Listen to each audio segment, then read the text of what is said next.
राधे राधे। हरे कृष्ण। फाल्गुन अमावस्या की कथा।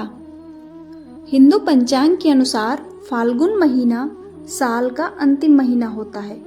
इसके बाद आने वाले चैत्र माह से हिंदू नव वर्ष शुरू हो जाता है।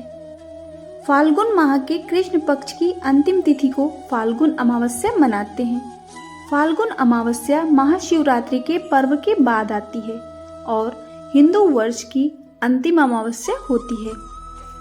हिंदू धर्म में फाल्गुन अमावस्या का विशेष महत्व माना जाता है। इस दिन भगवान शिव की आराधना की जाती है।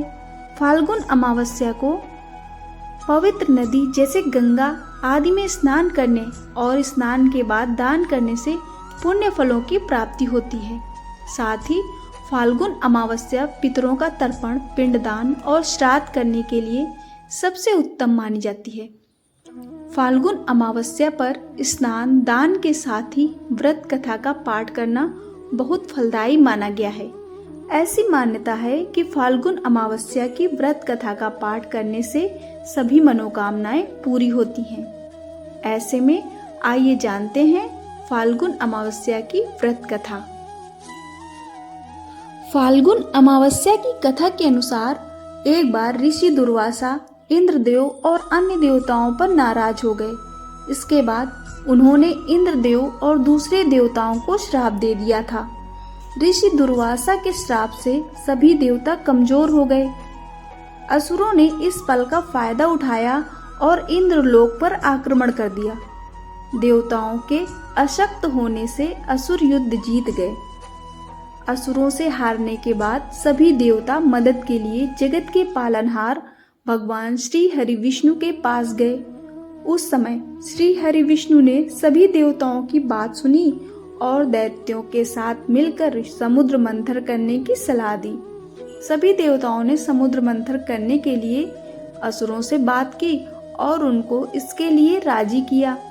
आखिरकार असुर मान गए, देवताओं के साथ संधि कर ली। इसके बाद जब समुद्र से अमृत निकला तब इंद्र का पुत्र जयंत अमृत का कलश अपने हाथों में लेकर आकाश में उड़ गया। इसके बाद सभी दैत्य जयंत का पीछा करने लगे और दैत्यों ने जयंत से अमृत का कलश छीन लिया। इससे फिर युद्ध शुरू हो गया और 12 दिनों तक अमृत का कलश पाने के लिए देवता और असुर घमासान युद्ध करते रहे। इस भीषण युद्ध के दौरान कलश से अमृत की कुछ बूंदें धरती पर प्रयाग, हरिद्वार, नासिक और उज्जैन में गिर गईं। इस समय चंद्रमा, सूर्य, गुरु, शनि ने अमृत कलश की असुरों से रक्षा की थी।